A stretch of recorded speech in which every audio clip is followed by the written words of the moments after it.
Dicen por ahí que el mal no siempre llega con cuernos o cara de susto. A veces llega servido en un plato de barro, oliendo a especias y con una sonrisa de esas que te dan los vecinos que parecen buena gente. Mi nombre es María, soy de un pueblito cerca de Tuxtla, allá donde el calor te abraza fuerte y el aire a veces se siente pesado, como si cargara chismes o maldiciones. Lo que les voy a contar no es un cuento de esos para asustar niños.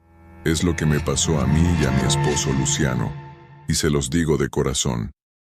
Fíjense bien de quién aceptan un bocado, porque hay hambres que no se quitan con comida, sino robándose el alma de los demás. Esta es la historia de cómo casi pierdo a mi familia por confiar en la mano que nos alimentaba. Todo empezó cuando nació mi pequeño. Ustedes saben, los que son padres me entenderán, que cuando llega una criatura al mundo todo se vuelve un revolú. Yo estaba cansadísima, ojerosa, y sentía que el día no me alcanzaba ni para barrer el patio ni para hacerme un café. Mi Luciano, que siempre ha sido un hombre muy trabajador y de buen sentimiento, me veía toda agotada y un día me dijo: «Mira, María, ya no te angusties tanto por la cocina. La vecina de aquí abajo, doña Chonita y su hija, andan vendiendo comida corrida y cenas. Dicen que cocinan muy rico y no cobran caro. Vamos a comprarles a ellas para que tú descanses un poco». A mí me pareció una bendición del cielo, de esas que uno agradece sin saber que está abriendo la puerta a la oscuridad. Empezamos a comprarles todas las noches. La hija de la vecina, una muchacha joven pero con una mirada media extraña, como si siempre te estuviera midiendo, era la que nos subía los trastes con la cena. Al principio todo iba de maravilla. La comida sabía sabrosa, tenía ese sazón de rancho que tanto nos gusta. Pero apenas pasaron unas 2 semanas, el ambiente en la casa se empezó a poner rancio, como cuando dejas una fruta pudriéndose en un rincón y no te das cuenta. Mi bebé, que era un angelito para dormir, empezó con unos llantos que me partían el alma. No era hambre, no era pañal, era un grito de esos que dan los perros cuando ven algo que uno no puede ver. Yo también empecé a sentirme mal. Me despertaba con una pesadez en la nuca, como si trajera cargando un bulto de cemento. Me daban unos ataques de nervios de la nada. Sentía que alguien me estaba mirando desde las esquinas oscuras del cuarto. Luciano, por su parte, ya no era el mismo. Él, que siempre llegaba a besarme y a jugar con el niño, ahora entraba a la casa con la cara larga. Se sentaba a comer sin decir ni una palabra y se quedaba perdido viendo el celular. Ya ni me miraba a los ojos. Yo pensaba que era el cansancio de su trabajo, pero en mi pecho sentía una corazonada, un frío que me decía que algo estaba muy mal. Una noche ocurrió lo que me abrió los ojos. Luciano llegó tarde y dijo que ya había comido algo por ahí, así que dejó su plato de cena intacto sobre la mesa. Yo me fui a acostar con el niño y se me olvidó guardar esa comida en el refrigerador. Al día siguiente, cuando me levanté para limpiar, me acerqué a la mesa y se me andaba saliendo el corazón del susto. El plato de comida, que apenas tenía unas horas ahí, estaba cubierto por completo de un hongo verde y peludo, grueso, como si llevara meses abandonado en una tumba. Soltaba un olor a podrido, pero no a comida echada a perder, sino a algo muerto, algo rancio que me revolvió el estómago. Ahí fue cuando el miedo de verdad entró en mi cuerpo. No era normal que un guisado se pusiera así en una noche, menos con el fresco que estaba haciendo. Empecé a fijarme más en Luciano. Sus ojos se veían hundidos, con unas ojeras moradas, y ya casi no quería tocar al bebé. Cuando el niño lloraba, Luciano ponía una cara de asco, como si el llanto de su propio hijo le lastimara los oídos. Se la pasaba pegado al teléfono y yo, con el alma en un hilo, alcancé a verle unos mensajes. Eran puros corazones y palabras dulces de un número que no tenía nombre. Sentí que el mundo se me venía encima. No me quise quedar con la duda, así que un día que Luciano salió al mandado, me puse mi rebozo y lo seguí de lejitos, escondiéndome entre las sombras de las calles. Mi corazón latía tan fuerte que sentía que se me iba a salir por la boca. Lo vi caminar hacia el otro lado del edificio, y ahí estaba ella, la hija de la vecina, esperándolo en la esquina. Cuando vi cómo se miraban, sentí un escalofrío que me recorrió toda la espalda. No era una mirada de amor, era algo diferente, como si él estuviera hipnotizado, caminando como un títere que no tiene voluntad propia. Él se veía ido, con la mirada perdida en el vacío. Me regresé a la casa llorando, pero no de tristeza, sino de puro pavor. Recordé lo que decían las abuelas en el pueblo sobre las mujeres que usan mañas para amarrar a los hombres. Fui a buscar a un señor que me habían recomendado mucho, un curandero de esos antiguos que saben leer las señales del aire. Cuando llegué a su casita, antes de que yo dijera una sola palabra, el viejo me miró y me dijo: «Traes la sombra pegada, hija. Te están dando de comer veneno para el alma». Me explicó que esas mujeres le estaban echando porquerías a la comida, cosas que no quiero ni mencionar, para irle quitando la voluntad a mi Luciano y quedarse con su dinero y con su vida. El curandero me dijo que el hongo que vi en el plato era la maldad materializada, que el plato reventó porque mi casa todavía tenía un poco de protección, pero que ya no iba a aguantar mucho más. Me dio unas hierbas y me dijo lo que tenía que hacer. Tenía que ser valiente porque cuando te enfrentas a gente que usa la oscuridad te responde. Esa noche, cuando Luciano regresó, lo confronté, no con gritos, sino con la verdad. Le enseñé lo que había encontrado y le dije que sabía lo que la vecina le estaba haciendo. Él se puso furioso, sus ojos cambiaron de color, se veían oscuros, casi negros, y me gritó cosas horribles que él nunca me hubiera dicho, pero yo no me dejé vencer. Empecé a limpiar la casa con las hierbas que me dieron, rezando con toda mi fe. El ambiente se puso pesadísimo, sentía como si el aire se volviera lodo. Los muebles crujían y se oían pasos en el techo, aunque no hubiera nadie. Fui a buscar a la vecina y le dije de frente que se alejara de mi familia. La mujer se rió en mi cara, una risa seca que me heló la sangre, pero yo no bajé la mirada. Sabía que tenía que proteger a mi hijo y a mi esposo de ese daño que se nos había metido hasta la cocina. Fue un proceso largo y muy cansado. Muchas noches no dormimos porque el bebé sentía la pelea que había en el aire. Luciano caía en unas fiebres altísimas y deliraba. Decía que veía sombras que lo jalaban. Yo le daba de beber las aguas que el curandero me preparó, y poco a poco, como quien despierta de un sueño muy feo, mi esposo empezó a volver. Sus ojos recuperaron su brillo, y un día, de la nada, cargó al bebé y se puso a llorar pidiéndome perdón. Decía que se sentía como si hubiera estado encerrado en un cuarto oscuro, y por fin hubiera encontrado la salida. Al final decidimos que no podíamos seguir viviendo ahí. No podíamos estar cerca de esa gente que nos quiso deshacer el hogar por pura envidia y ambición. Nos mudamos lejos, donde nadie nos conocía, y aunque empezamos de cero, por fin pudimos dormir en paz. Ahora cada vez que alguien me ofrece comida, lo primero que hago es fijarme en sus ojos, porque el mal, como les dije, no siempre avisa. A veces viene escondido en un plato de cena caliente, esperando a que le des la primera mordida para empezar a devorarte por dentro.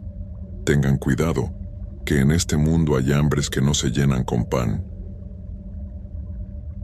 A veces el veneno más peligroso no viene de una serpiente, sino de la sangre de tu propia familia, de esa gente que se sienta a tu mesa mientras por debajo te está cavando la tumba. Soy Gabriel, y lo que les voy a contar no es una historia de espantos de esos que salen en los callejones. Es algo mucho más ruin. Es la historia de cómo la envidia de un hermano puede pudrir el alma hasta usar las artes más oscuras para destruir a los suyos. Todo empezó con un favor y terminó con restos de cosas que no tienen nombre enterrados en mi propia casa. llevándonos al borde de la locura antes de que el destino pusiera a cada quien en su lugar. Me llamo Gabriel y vivo en un pueblo donde todos nos conocemos, un lugar donde la palabra todavía vale, o al menos eso pensaba yo. Durante muchos años, mi esposa Norma y yo nos desvivimos por ayudar a mi cuñado, Ezequiel. Él se fue para el norte a buscar una vida mejor. Y como yo aquí me movía bien con los negocios, me pidió que le administrara el dinero que mandaba. Yo no le cobraba ni un peso. Al contrario, lo hacía de corazón porque era el hermano de mi mujer. Me encargué de sus trámites, de cuidarle sus cosas, y al mismo tiempo, manejaba mi propio negocio de taxis. Con el sudor de mi frente y la buena administración de Norma, nosotros también empezamos a prosperar. Logramos comprar nuestras vaquitas, nuestro ganado, y hasta le pudimos comprar una motocicleta a mi hijo mayor para que se moviera. Estábamos felices porque sentíamos que el esfuerzo de años por fin estaba dando frutos. Y siempre decíamos que cuando Ezequiel regresara, se iba a encontrar con sus cuentas claras y nosotros con nuestro patrimonio listo. Pero qué equivocado estaba yo al pensar que el éxito ajeno se celebra igual en todos lados. Cuando Ezequiel regresó del extranjero, las cosas cambiaron de un día para otro. Yo esperaba un abrazo, un agradecimiento, pero lo que recibí fue una mirada llena de coraje. En cuanto vio que teníamos nuestras cabezas de ganado pastando y que no nos faltaba el pan, su cara se le desencajó. Empezó a correr el chisme en el pueblo de que yo me había quedado con su dinero, que los taxis eran de él y que yo le estaba robando las remesas que mandaba. Me dolió en el alma, porque yo tenía cada ticket, cada recibo guardado. La envidia es una enfermedad que ciega a la gente, y Ezequiel se enfermó feo. Todo explotó una tarde en que llegó a la casa gritando como loco, exigiendo que le diera la mitad de mi ganado. Decía que ese dinero era suyo, que yo no tenía nada antes de que él se fuera. Fue un pleito horrible. Norma lloraba porque no podía creer que su propio hermano fuera capaz de tal bajeza. Lo corrí de mi propiedad y le dije que no quería volver a verlo. Pero él, antes de irse, se me quedó viendo con unos ojos que ya no parecían de gente y me soltó una sentencia. Te vas a quedar sin nada, Gabriel, me las vas a pagar todas.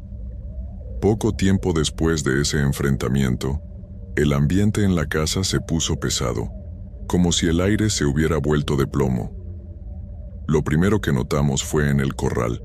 Mis animales, que estaban sanos y fuertes, empezaron a enfermarse de la nada.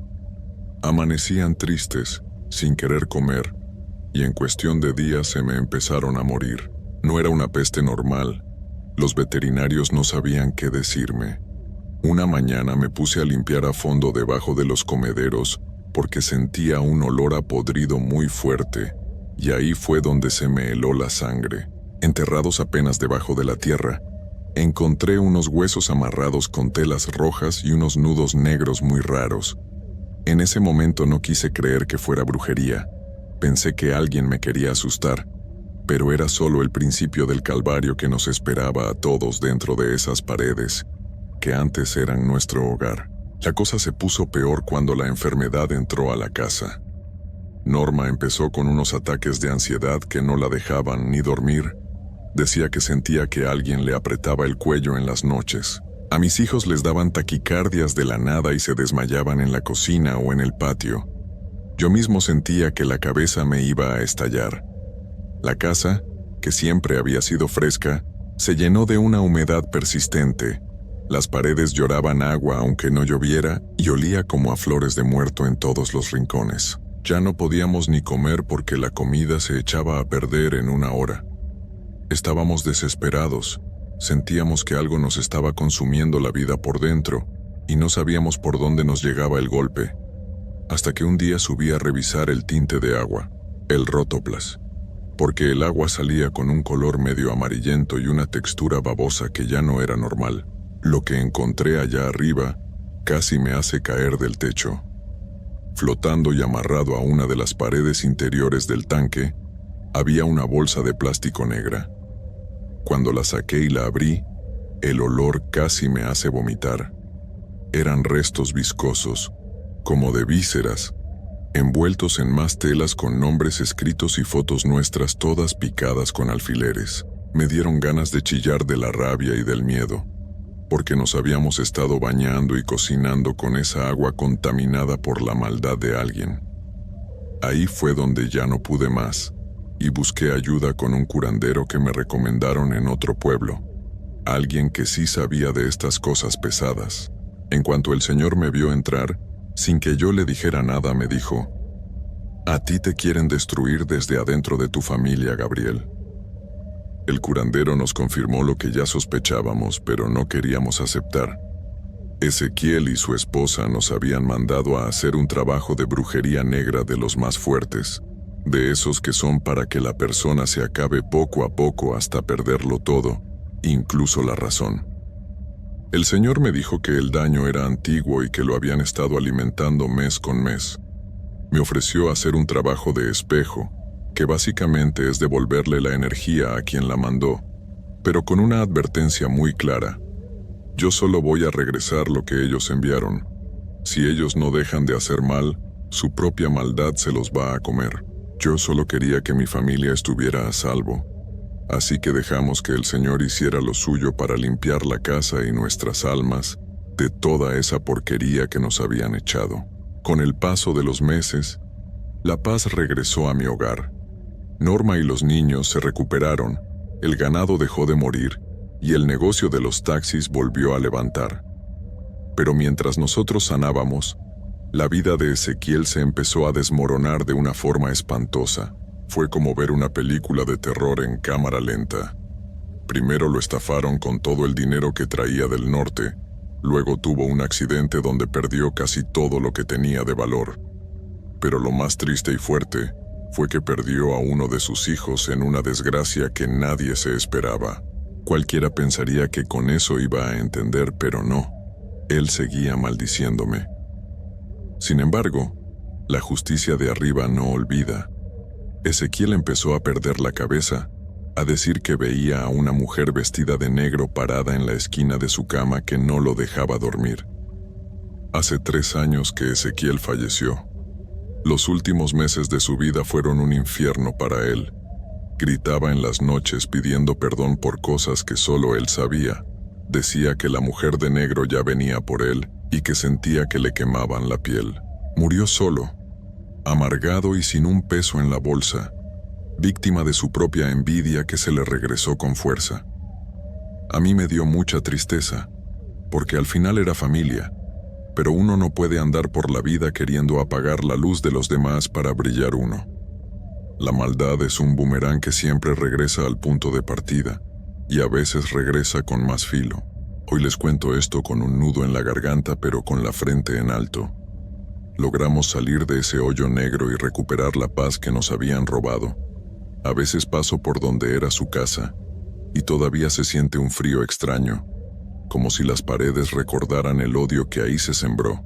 Pero yo sigo adelante, cuidando a mi Norma y a mis hijos, agradecido con la vida porque, a pesar de tanto horror y tanta brujería, el bien siempre encuentra la forma de romper las cadenas. No le debo nada a nadie y duermo tranquilo, sabiendo que la justicia de verdad no se compra ni se vende, se gana viviendo con el corazón limpio. Tengan cuidado a quien dejan entrar a su casa, porque a veces el enemigo más grande comparte tu propia sangre. Hay algo que nunca le he contado a nadie, y no es porque no quiera, sino porque cada vez que intento hacerlo, siento que las palabras se me atoran en la garganta. Pero hoy lo voy a decir, porque si no lo saco, creo que me va a seguir comiendo por dentro. Lo que voy a contarles pasó de verdad. No es cuento, no es exageración, no es de esas historias que se van inflando cada vez que alguien las repite. Esto lo viví yo, Alberto, con mis propios ojos, en un pueblo del sur de Zacatecas, en la casa donde mi abuela vivió más de 50 años. Y antes de que les cuente todo, necesito que sepan algo sobre lo que existe en esa casa. Algo que nadie del pueblo habla abiertamente, pero que todos conocen. Dicen que hay una mujer que aparece de noche junto a un pozo seco que está en el patio trasero. Nadie sabe quién es, nadie sabe de dónde viene, pero lleva ahí mucho tiempo, más del que cualquier persona viva pueda recordar. Y lo más perturbador, lo que me quita el sueño hasta hoy, es lo que le pasó a mi abuela la única vez que cometió el error de verle la cara. Porque esa cosa, esa aparición, ese lo que sea que es, no tiene un rostro propio. Tiene el tuyo. Ahora sí, déjenme contarles todo desde el principio. Yo soy Alberto. Soy de Guadalajara. Y para ese entonces tenía como 17 años. Era el verano. De esos veranos largos y calurosos donde uno no sabe qué hacer con el tiempo libre. Mi mamá me dijo que íbamos a visitar a mi abuela Petra, que vivía en un pueblito chico, de esos donde todo el mundo se conoce y donde las calles huelen a tierra mojada cuando cae la lluvia por las tardes. Yo no fui muy emocionado, que digamos. A esa edad uno prefiere estar con los amigos, con el celular, haciendo cualquier otra cosa, pero no había de otra. Y al final terminé subiendo al carro con mi mamá y mi tío Gerardo, que también iba de visita. El camino fue largo. Salimos temprano en la mañana y llegamos ya entrada la tarde, cuando el sol empezaba a bajar y el cielo se ponía de ese color naranja quemado que se ve tan bonito en el campo. La casa de mi abuela era grande, de esas casas viejas de adobe con patio interior y otro patio trasero. Tenía macetas por todos lados, una cocina que siempre olía a algo rico, y ese silencio particular que tienen las casas de los abuelos, un silencio que se siente como si las paredes guardaran muchas cosas adentro. Mi abuela Petra nos recibió con abrazos y con un caldo que tenía listo desde antes de que llegáramos. Era una señora pequeña, de cabello blanco recogido, con manos arrugadas y ojos muy vivos, de esos ojos que todavía se ríen aunque el resto de la cara esté seria. La quería mucho, y esa noche, cenando con ella alrededor de la mesa de madera que tenía en la cocina, todo se sentía normal. Todo se sentía tranquilo. Antes de dormirnos, mi tío Gerardo salió al patio trasero a fumar, como tenía costumbre. Yo lo acompañé un rato, nada más por no quedarme solo en el cuarto. El patio era oscuro, apenas iluminado por una foquita amarilla que colgaba sobre la puerta. Y fue ahí, esa primera noche, cuando vi el pozo por primera vez. Era un pozo seco, cubierto por una losa de cemento gris, grandota, que lo tapaba por completo. Estaba en la orilla del patio, casi pegado a la barda. No tenía nada especial a simple vista. Era nomás un pozo viejo, de esos que ya no se usan. Pero algo en él me hizo quedarme mirándolo más de lo necesario. No sé explicarlo bien. Era como cuando ves algo y no puedes quitarle los ojos, aunque no sepas por qué. Le pregunté a mi tío que desde cuándo estaba ese pozo. Él se encogió de hombros y me dijo que siempre había estado ahí, que él tampoco sabía mucho.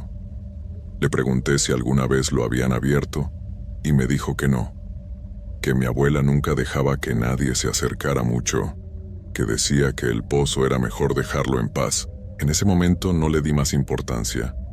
Me fui a dormir pensando en cualquier otra cosa, pero esa noche todo cambió. Me tocó dormir en el cuarto que daba al patio trasero. Era un cuarto sencillo, con una cama de madera, una cobija de lana que picaba un poco y una ventana con vidrios viejos que dejaban pasar el frío de la noche. Me dormí rápido, porque el viaje había sido largo y el cuerpo lo pedía. Pero a medianoche, sin saber bien por qué, me desperté de golpe. No hubo ruido. No hubo nada que me sacudiera. Simplemente abrí los ojos y ya estaba despierto, con esa sensación rara de que algo no estaba bien. El cuarto estaba oscuro. La cobija seguía encima de mí. Todo parecía igual que cuando me dormí. Pero había algo, una sensación en el pecho como un peso, como cuando uno sabe que no está solo aunque no vea a nadie. Me quedé quieto un momento, mirando el techo. Respiré despacio, de esas respiraciones que uno hace cuando intenta convencerse de que no pasa nada. Y entonces, sin pensarlo mucho, volteé hacia la ventana, y ahí estaba, una mujer, parada junto al pozo. El corazón se me fue al estómago de un golpe. Me incorporé despacio, apoyándome en los codos, sin hacer ruido, como si alguna parte de mí supiera que no debía llamar su atención. La ventana estaba a unos 3 metros de la cama, y desde ahí podía verla con claridad suficiente, porque afuera había luna esa noche, una luna grande que iluminaba el patio con una luz blanca y fría. La mujer estaba de espaldas hacia mí. Estaba apoyada sobre la losa del pozo, con las manos encima del cemento, inclinada hacia adelante, como si estuviera descansando o como si estuviera escuchando algo que venía de adentro. Tenía el cabello largo y oscuro, suelto, que le caía sobre los hombros y le tapaba parte de la cara. Vestía algo oscuro. No supe bien si era un vestido o una falda larga, pero la ropa se le pegaba al cuerpo de una manera que se veía extraña, como si estuviera mojada, aunque esa noche no había llovido. Me quedé paralizado. No podía moverme, no podía gritar, no podía hacer absolutamente nada. Solo miraba, solo respiraba, y ella seguía ahí, quieta, apoyada en ese pozo, sin moverse ni un centímetro. Entonces empecé a notar cosas que no cuadraban. La figura era rara, no de una manera que uno pueda describir fácilmente, sino de esa manera que el cuerpo reconoce antes que la mente. Era como ver algo que tiene la forma correcta, pero que por dentro está mal. Los brazos se veían un poco largos, la cabeza estaba ladeada de una forma que no era natural, y la manera en que estaba parada, esa postura inclinada sobre el pozo, daba la impresión de que no tenía peso, de que no era una persona de carne y hueso apoyada en algo sólido, sino que era parte de la noche misma, pegada ahí como una sombra con forma de mujer. Yo no sé cuánto tiempo estuve mirándola. Puede haber sido 1 minuto, pueden haber sido 10. El tiempo se sentía diferente, y en todo ese rato ella no se movió. No respiraba visiblemente, no se rascaba, no hacía ninguno de esos movimientos pequeños e inconscientes que hacemos los que estamos vivos. Y entonces, muy despacio, comenzó a levantar la cabeza. Fue un movimiento lento, desesperadamente lento, como si supiera que yo estaba mirando y quisiera darme tiempo de prepararme, o como si estuviera disfrutando el momento. El cabello largo empezó a caer hacia atrás conforme la cabeza subía, y yo pude ver la línea de su cuello, y luego la curva de su mandíbula, y algo en todo eso me heló la sangre de una manera que nunca había sentido antes. Me tiré al piso. Me fui debajo de la cama de un solo movimiento, sin pensarlo, puro instinto. Me encogí ahí, con la espalda contra la pared, abrazándome las rodillas, cerrando los ojos con fuerza. El corazón me tronaba en los oídos. Esperé. No sé qué esperaba exactamente. Un ruido, unos pasos, que la ventana se abriera. Algo, pero no hubo nada, solo silencio. Me quedé ahí debajo de esa cama hasta que empezó a entrar la luz del amanecer por la ventana. Solo entonces me animé a asomarme. El patio estaba vacío. La losa del pozo estaba en su lugar, gris y quieta, como si nada hubiera pasado. Pero yo sabía lo que había visto. Lo sabía con esa certeza que no necesita pruebas porque está grabada en el cuerpo. Ese día en el desayuno no dije nada. Me senté a la mesa con mi mamá y mi tío. Tomé mi café con leche, comí lo que mi abuela sirvió, y no abrí la boca. Pero mi abuela Petra me miraba. Me miraba de una manera diferente, como si supiera, como si estuviera esperando a que yo dijera algo primero. Y al rato, cuando mi mamá y mi tío se fueron al mercado del pueblo y nos quedamos solos en la cocina, fue ella quien habló. Me preguntó, con esa voz tranquila que tenía para todo, si había dormido bien. Yo la miré, y sin poder evitarlo le dije que no. Le dije que había visto algo en el patio.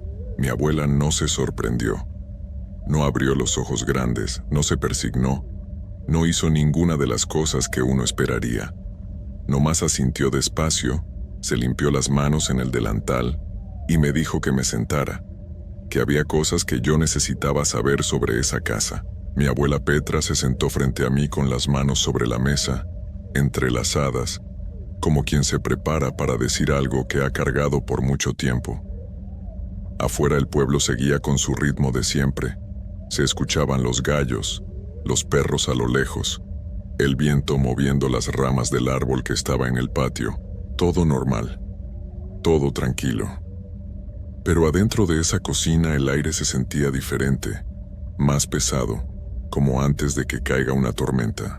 Me dijo que esa mujer llevaba en la casa desde antes de que ella llegara a vivir ahí, que cuando se casó con mi abuelo y se fueron a vivir a esa casa, los vecinos ya sabían. Nadie se los dijo de frente, porque en los pueblos chicos hay cosas que no se dicen con palabras, se comunican con miradas, con silencios, con la manera en que alguien cambia de tema cuando uno pregunta de más. Pero con el tiempo ella misma fue entendiendo. La aparición salía de noche, siempre junto al pozo, siempre de espaldas. Y mientras uno no se acercara, mientras uno no intentara verle la cara, no pasaba nada. Era como una presencia que vivía ahí, que tenía sus costumbres, sus horarios, su espacio. Mi abuela aprendió a convivir con eso de la misma manera en que uno aprende a convivir con el frío del invierno o con el ruido de la calle. No porque no le diera miedo, sino porque no había de otra. Pero una noche, me dijo, muchos años atrás, cuando todavía era joven y mi abuelo vivía, cometió el error. Esa noche también se había despertado sola. También había visto a la mujer junto al pozo desde la ventana. Y algo, no supo explicarme qué, algo dentro de ella quiso saber, quiso ver. Tal vez fue curiosidad. Tal vez fue ese impulso que a veces nos gana aunque sepamos que no debemos. El caso es que en lugar de esconderse o de cerrar los ojos, se quedó mirando. Y cuando la figura empezó a levantar la cabeza, mi abuela no apartó la vista. Entonces me agarró las manos. Me las apretó fuerte, con esas manos chueconas y arrugadas suyas, y me miró directamente a los ojos antes de seguir hablando. Y yo sentí que lo que venía era lo más importante de todo. Me dijo que cuando esa cosa volteó y le mostró el rostro, mi abuela vio su propia cara. No una cara parecida a la suya, no una cara que se le asemejara un poco. Su cara, exacta, con las mismas arrugas de ese entonces, los mismos ojos, la misma boca, como verse en un espejo, pero en un espejo que está parado en medio del patio a las 3 de la mañana, mirándote desde el fondo de algo muy oscuro. Me dijo que desde esa noche entendió la regla, que esa entidad no tenía cara propia, que usaba la cara de quien la mirara, y que si yo me hubiera quedado viendo cuando ella empezaba a levantar la cabeza, yo hubiera visto mi propio rostro mirándome desde ese patio. Me quedé sin palabras.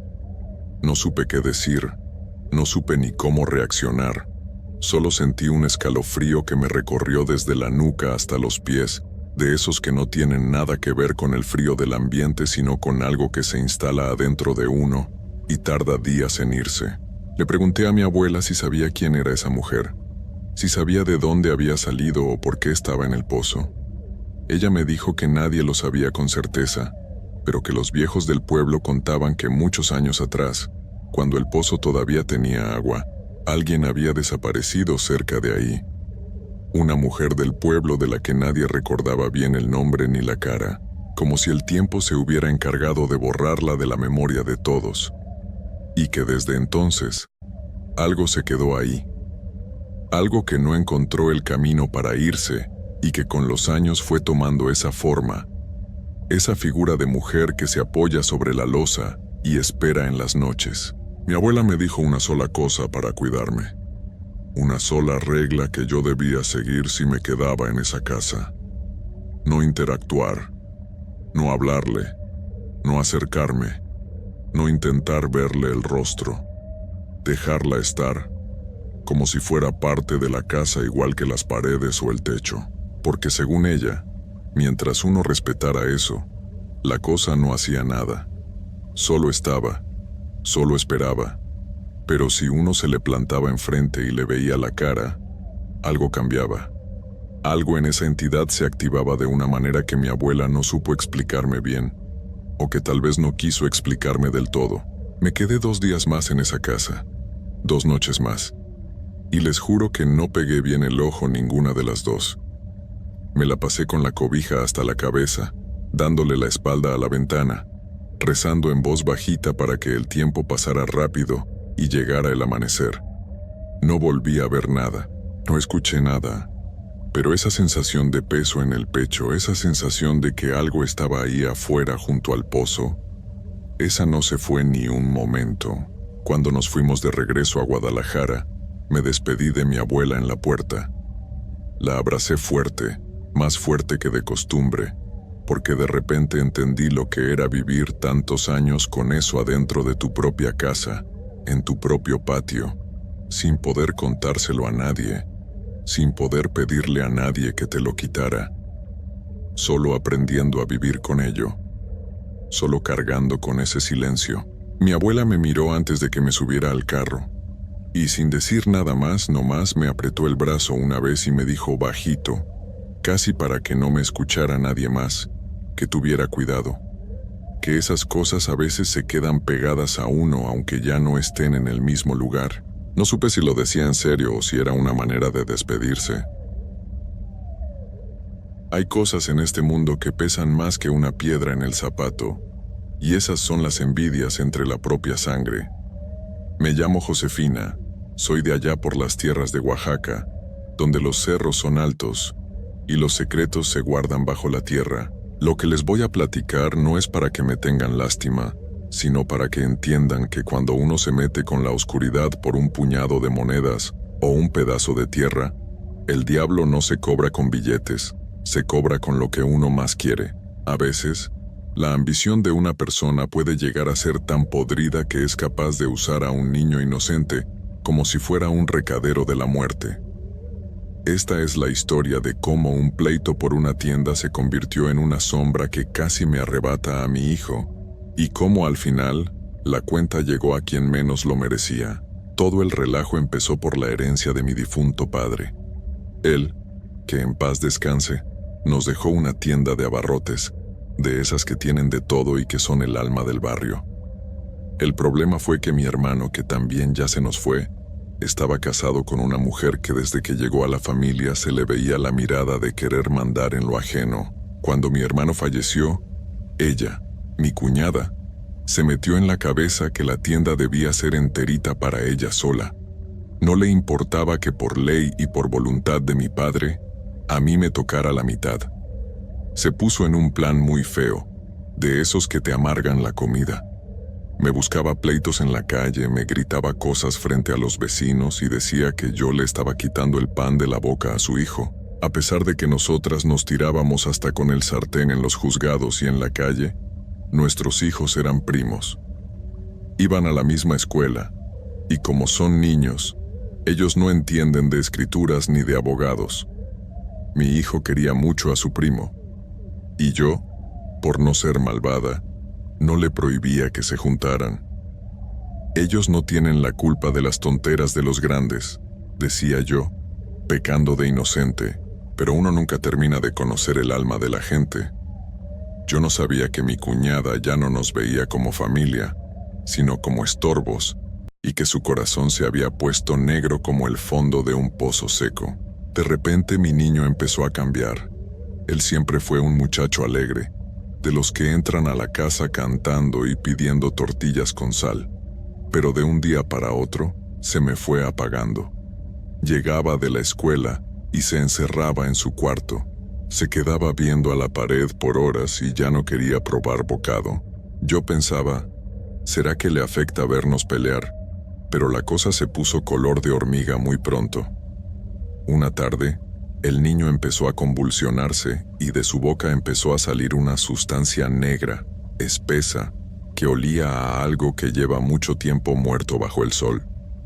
Era como un aceite quemado, pero con una consistencia que no era de este mundo. Lo llevamos volando al hospital y los doctores, rascándose la cabeza, no hallaban qué decirme. Le tuvieron que lavar el estómago de emergencia porque decían que parecía que había ingerido algo tóxico, pero no sabían explicar qué era esa mancha negra que no se quitaba ni con cloro de la bandeja donde lo atendieron. Cuando regresamos a la casa, El miedo ya no nos dejó vivir en paz. Mi hijo ya no era el mismo. El brillo de sus ojos se le había ido. Empezó a decirme que no quería estar solo en su cuarto, que en cuanto yo cerraba la puerta y apagaba la luz, una sombra muy alta, más alta que el techo, salía del rincón más oscuro. Decía que esa cosa no hablaba, pero que le gruñía como si fuera un perro rabioso, pero un perro muy grande y pesado. Lo más aterrador era cuando me decía: «Mamá, me toca el cabello. Siento sus dedos largos y fríos que me pasan por la cabeza cuando trato de dormir». Yo me pasaba las noches en vela, sentada a la orilla de su cama con un rosario en la mano, sintiendo yo también que el aire del cuarto se ponía frío de repente, aunque estuviéramos a mediodía con todo el calor de Oaxaca encima. Un día, ordenando su mochila de la escuela, me encontré una bolsita con unas gomitas de dulces. Eran de colores muy llamativos, pero algo me dio mala espina. Le pregunté al niño de dónde las había sacado, y con mucha pena, me confesó que su primo se las daba en el recreo. Me dijo que su tía, mi cuñada, le enviaba esas gomitas especiales solo para él, que le decía al primo: «Estas son para tu primo Luciano, para que se ponga fuerte, pero no le digas a su mamá porque es un secreto entre nosotros». Ahí fue cuando sentí que la sangre se me convertía en hielo. Esas gomitas no eran dulces normales, eran el vehículo por donde esa mujer le estaba mandando la maldad a mi pequeño. Fui a ver a un señor allá por el monte, un curandero que ya es muy viejo y que tiene la piel como pergamino. En cuanto vio a mi hijo, el señor se persignó y me dijo: «Josefina, esto no es enfermedad de médico. A este niño le están pasando una carga que no es para él. El trabajo es para ti, para que te mueras de tristeza viendo cómo se te seca tu retoño». Me explicó que la ambición de mi cuñada la había llevado a buscar a gente que trabaja con la mano izquierda, y que estaban usando la inocencia de los niños para hacernos daño. El niño, al comerse esos dulces curados con maldad, estaba dejando entrar a esa sombra que lo acechaba por las noches. La rabia me dio fuerzas que no sabía que tenía. Me presenté en la tienda donde ella estaba despachando muy campante y le aventé la bolsa de dulces en el mostrador. Le grité frente a todos los que estaban ahí lo que estaba haciendo. La mujer se puso pálida, se le desencajó la cara pero no dijo ni pío. Yo no me quedé de brazos cruzados. Con la ayuda del curandero y un abogado de los buenos, apuré todos los papeles de la herencia. Al final, la ley me dio la razón y la tienda pasó a ser mía legalmente, porque ella, con su miedo y su culpa, ya ni se presentó a las audiencias. Pero el daño ya estaba hecho en el aire, y esas energías no se van así nada más con una firma en un papel. Pasaron los años y las cosas se calmaron, o eso creíamos. Mi hijo se recuperó, pero siempre se quedó con ese miedo a la oscuridad. Sin embargo, lo más triste de esta historia es lo que pasó después. Mi sobrino, el hijo de mi cuñada, que en realidad no tenía la culpa de las acciones de su madre, creció siendo un muchacho muy nervioso. Una tarde, andando en su bicicleta por el camino que da al barranco, dicen que perdió el equilibrio de la nada. Los que vieron el accidente cuentan que parecía como si algo lo hubiera empujado, o como si él hubiera visto algo que lo espantó tanto que se fue derechito al vacío. Yo lloré mucho esa muerte porque al final era mi sangre. Pero me queda la amargura de saber que cuando uno invoca a las sombras para dañar al prójimo, esas sombras no se van con las manos vacías. Mi cuñada quiso quitarme una tienda y casi me quita a mi hijo, pero la vida, o el destino, o esas fuerzas oscuras que ella misma despertó, terminaron cobrándose la deuda con su propio hijo. Es una pena muy grande ver cómo el dinero y las ganas de tener más que los demás pueden pudrir tanto el alma de una persona que terminan destruyendo lo que más deberían proteger. Por eso les digo, no se peleen por terrenos ni por herencias, que lo material se queda aquí. Pero el daño que se hace con el espíritu, ese se persigue hasta el fin de los días. Desde aquel día del accidente, el pueblo se quedó muy callado con respecto a esa familia. Mi cuñada se fue de aquí, Dicen que se volvió loca o que no aguantaba el peso de su propia conciencia. Yo me quedé con la tienda, pero créanme que cada vez que entro a abrir el local, siento un escalofrío. He tenido que bendecir ese lugar muchas veces, porque a veces los botes de conserva se caen de los estantes sin que nadie los toque. Y a veces, cuando estoy sola acomodando la mercancía, escucho un susurro que me dice cosas que no entiendo. Es como si la avaricia de esa mujer hubiera dejado una mancha en las paredes que nada puede limpiar por completo. A veces me pregunto si pude haber hecho algo más para evitar que todo llegara tan lejos. Pero el mal es así. Se mete por las rendijas más pequeñas, por un comentario malintencionado, por un deseo de querer lo que el otro tiene. Mi hijo ya es un hombre, pero todavía, cuando hay tormenta o se va la luz, lo veo buscar mi mano como cuando era chiquito. Esa sombra que lo visitaba de niño dejó una cicatriz en su alma que no cierra. A veces me dice que todavía siente que alguien le toca el cabello cuando se queda dormido en el sillón. Yo solo rezo y le pido a Dios que nos cuide, porque en estas tierras del sur sabemos muy bien que lo que no se ve es mucho más peligroso que lo que tenemos enfrente. No hay día que no piense en mi sobrino. Era un buen muchacho, pero fue la víctima de un juego que él no empezó. Por eso, cuando escuchen que hay pleitos por tierras o por dinero entre hermanos, mejor den un paso atrás. Nada vale tanto como para poner en riesgo la paz de los inocentes. La tienda sigue ahí, dando para vivir, pero cada moneda que entra me recuerda el precio tan alto que se pagó por ella. La maldad es un boomerang, amigos, y siempre regresa a quien la lanzó, a veces con más fuerza de la que uno puede aguantar. La gente del pueblo todavía cuenta la historia en voz baja cuando se juntan a tomar café en las tardes.